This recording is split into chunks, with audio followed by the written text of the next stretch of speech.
Gabriella, I would have thought that for such a prominent figure in your party and to think that he's also a party officer, he would have channeled these concerns through, other processes or through the right avenue rather than coming out publicly to state this. I don't know what you think.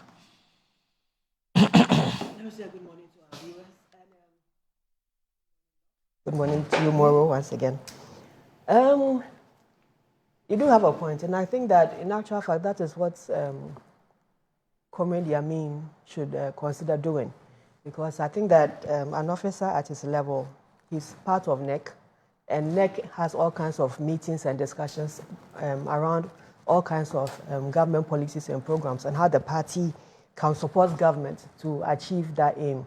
So I think that he has leadership in government here, and he has leadership in parties here at a national level.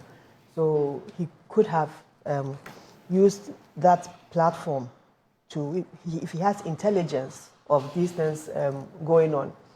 But let me also say that I disagree with the argument that the entire small-scale mining sector has to be shut down because we have problems with Galamsey. Mind you that currently gold mining, which includes small-scale mining, is contributing about 7 to 8% of our GDP.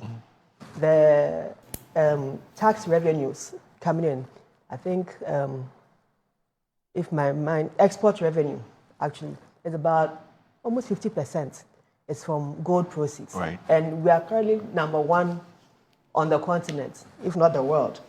So if you say that we shut an aspect of the industry down, what you're actually saying is that government loses revenue, we lose GDP, productive, and the contribution of gold to GDP will drop.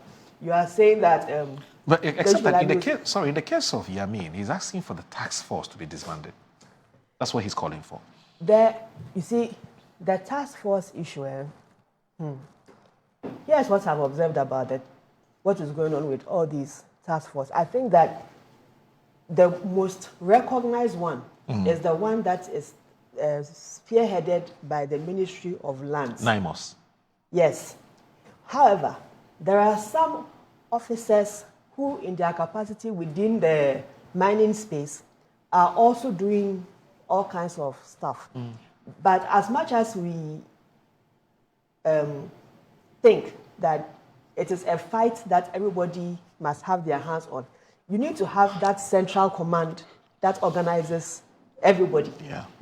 So that central command should exist and continue to exist. Yeah. Granted that there may be some people who are using the name of the task force to do all kinds of things, or some people who perhaps are engaged in some operations to support the anti-Galamsey fight, who are going into extremes and extorting monies. Those ones, you have to bring the names up so it is investigated, and then they are cautioned or booked, or something happens. I was mentioning to you earlier about a case in Central Region where somebody went and did one of these things, and the regional leadership suspended the person. Right. So there are reports where these things have happened, and consequences are brought to bear. So if there's any information like that, share it, let it be investigated, let them address the issue. Because, as I mentioned, you can't stop the industry because of how dependent the economy of Ghana currently is. Right. The inherent issues that should be addressed is currently being spearheaded by a task force. Yeah. If there are challenges, help the task force to succeed. The success of that task force is the success of the government and the NDC as a party. So share information, share intelligence, and let's make progress. The fight against Galamsey, we all know, we've all accepted that it is one that we can't afford to lose for the sake of posterity of this country.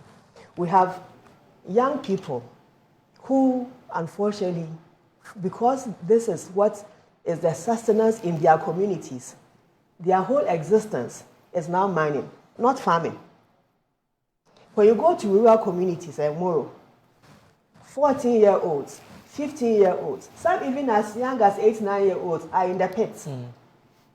What skills do you think they've acquired? Mining, not farming, not inland water fishing, not handiworks or anything like that. It is mining. And that is the sustenance of those communities now. So it's important for all of us, government, including citizens and everybody who is interested in the prosperity of the nation as a country itself and the people, that we must try and make this thing work and solve those challenges. The, what do they even call them? The alternative livelihood program that was being organized in Obuasi, that caused a tragedy. They've come up with schemes that are being deployed to provide alternative livelihoods or to help to organize these communities into cooperative mining schemes so that they can do proper enforceable mining. The challenge of the assemblies is in the proper policing of who are licensed miners and who are unlicensed miners. And that is why, again, intelligence also helps, because a lot of the time, a lot of the assemblies don't have the capacity to go and fight the illegal miners. The logistics is in there. If you send district police command to go a week's operation, the whole district has only one pickup, which breaks down.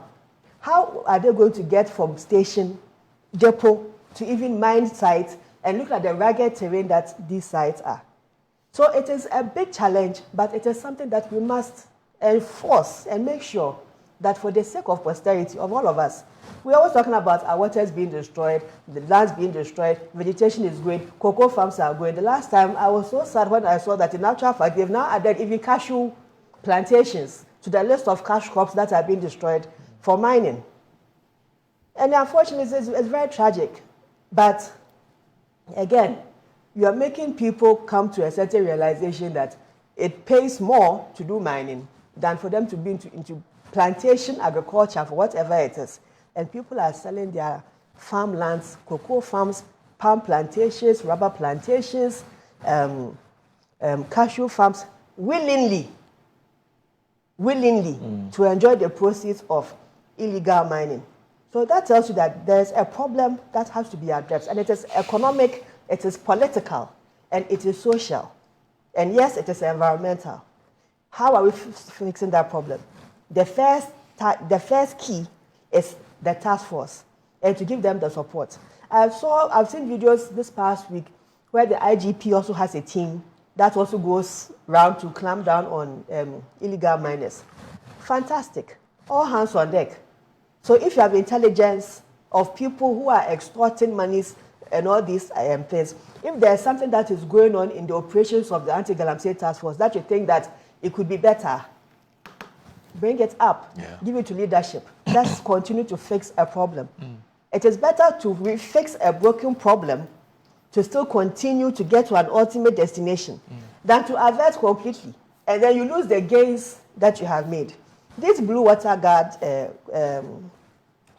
task force, I've seen their videos of the things they are doing, and they are really working very hard.